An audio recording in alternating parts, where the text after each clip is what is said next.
हेतल की प्लानिंग कहीं ना कहीं नताशा घर से बाहर निकालने के लिए बहुत ही ज्यादा कॉम्प्लिकेटेड बन जाती है। हालांकि धवल इस बार उसके खिलाफ होता है और जो ना तमाशा वो काटता है ना, सच में प्रॉब्लम्स बहुत ज्यादा क्रिएट हो जाती है। क्योंकि जब ये पंडा हाउस गया होता है तो वहाँ पे नताशा और नवेली को देखकर के बहुत ज्यादा चिंतित हो जाता है कि आखिर ये कैसे यहाँ पे पहुंच गए, और अब उनको ले जाने की कोशिश करता है लेकिन मिठू रोक देता है। वो पूछना चाहता है कि सच्चाई क्या है, उसकी बहन की हालत ऐसी कैसे हुई, तो यहाँ तो वो कुछ नहीं बताता क्योंकि बेसिक उसको भी कुछ नहीं पता है। और यहाँ पे जैसे ही नताशा अपनी फोटो को उस घर में देखती है तो खुद भी हैरान रहती है कि आखिर ये लड़की कौन है। धीरे धीरे इसकी यादें लौट रही होती है। लेकिन अब हालांकि मिठू के लाख मना करने के बाद में वो नताशा और नवेली को लेकर घर चलाता है। लेकिन अब शांतनु भी समझ जाता है वो पुलिस की हेल्प नहीं ले सकता, और अगर वो पुलिस की हेल्प लेता भी है तो नताशा और नवेली का जिम्मेदारी कहीं ना कहीं धवल को मिल जाएगा, ना कि उसको। अब ये बहुत परेशान होता है तो ये इलीगल तरीके से ले जाने का फैसला करता है और इसमें पूरी तरह से मदद हेतल कर देती है। वो अब ऐसा करते हैं ना, एक पेपर पे साइन करवाती है, मतलब पूरी दस्तखत सबकी, और जिसपे ये लिखा होता है कि भाई नताशा और धवल के रिश्ते को 7 साल हो चुके हैं और कभी ना ही धवल उससे मिला ना ही कुछ, तो अब इस रिश्ते का अंत माना जाएगा।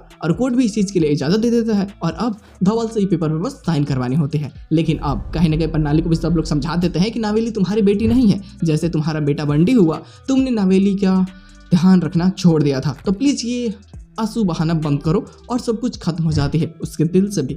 अब यहाँ पे जैसे धवल को ये सारी बातें पता चलती है ना तो बहुत गुस्सा होता है और वो अब धीरे धीरे समझने लगता है कि आखिर नताशा के इस घर में आ जाने से हेतल भाभी की प्रॉब्लम्स क्यों बढ़ रही हैं, क्योंकि वो मन मर्जी अपनी नहीं चला पाएंगे। जो सबके ऊपर ऐसे दबाव बना करके जीते हैं ऐसा नहीं हो पाएगा, क्योंकि कहीं ना कहीं नताशा उनकी अगेंस्ट खड़ी होगी और हमेशा से वो सच के लिए लड़ी है तो इस बार भी लड़ेगी। और ये बातें उसे बहुत अच्छे से समझ में आ जाती है और ये भी इससे पता चल जाता है कि नताशा के दूर घर से करने की जो ये प्रॉब्लम इनकी है ना, ये शांतनु के साथ मिली हुई है। और शांतनु को भी बोल देती है कि तुम अपने बेटू को लेकर के जा सकते हो, तो धवल भी उसको रोकने की कोशिश करेगा। चीजें बहुत मजेदार होने वाली है। इसके साथ में एपिसोड की एंडिंग कर जाती है। कोई एक्स्ट्रा प्लॉट नहीं होता, बाम पन्ना गड़ोलो के भी अगर कोई होगा भी तो पता नहीं चल पा रहा है, क्योंकि मेरे क्षेत्र में ना नेटवर्क की बहुत प्रॉब्लम चल रही है।